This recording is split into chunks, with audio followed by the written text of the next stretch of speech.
नमस्कार, निष्कर्ष भारत देख रहे हैं आप और मैं हूं आपके साथ अनुष्का। बांग्लादेश में हिंदुओं पर हुए हमलों पर आया अंतरिम सरकार का बड़ा बयान। कहा, उपवास और पूजा करने में बांग्लादेश में शेख हसीना के पीएम पद से इस्तीफे के बाद हिंदू अल्पसंख्यकों पर हुए हमलों पर बांग्लादेश की अंतरिम सरकार के धार्मिक मामलों के सलाहकार डॉक्टर AFM खालिद हुसैन ने प्रतिक्रिया दी है। बांग्लादेश की अंतरिम सरकार के धार्मिक मामलों के सलाहकार ने कहा है कि देश में एक ही समय में उपवास और पूजा करने में कोई समस्या नहीं है।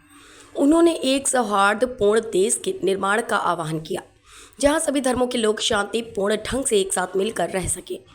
इस महीने की शुरुआत में शेख हसीना के नेतृत्व वाली सरकार को अपदस्थ किए जाने के बाद बांग्लादेश में हिंदू, बौद्ध और ईसाई समुदाय के सदस्यों के खिलाफ हिंसा की कई घटनाएं हुई थीं।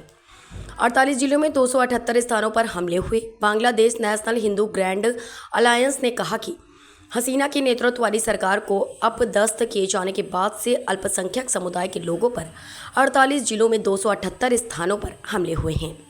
सरकारी नौकरियों में आरक्षण के खिलाफ छात्रों के नेतृत्व में हुए आंदोलन के बीच इस महीने बांग्लादेश में अल्पसंख्यक समुदाय के कई हिंदू मंदिर, मकान और व्यापारिक प्रतिष्ठान नष्ट कर दिए गए।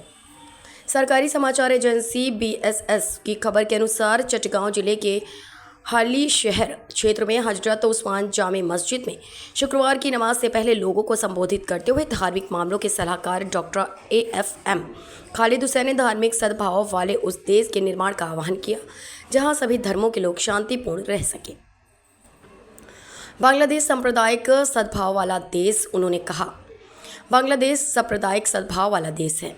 इस देश में एक ही समय में उपवास और पूजा करने में कोई समस्या नहीं है। हर कोई अपने धर्म का स्वतंत्र रूप से पालन और प्रचार करेगा। यह सभी नागरिकों का अधिकार है। हुसैन ने कहा कि अवामी लीग सरकार के पतन के बाद बदलते हालात में कुछ उपद्रवियों ने हिंदुओं, बौद्धों और ईसाइयों के धार्मिक स्थलों और मकानों पर हमला किया और तोड़फोड़ की।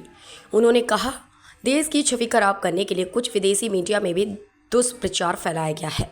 उन्होंने कहा कि जो लोग सांप्रदायिक सौहार्द को नुकसान पहुंचाने की कोशिश कर रहे हैं, उनके खिलाफ कड़ी कार्रवाई की जाएगी। हुसैन ने बांग्लादेश में कानून व्यवस्था और सौहार्दपूर्ण वातावरण बनाए रखने के लिए सभी से सहयोग मांगा।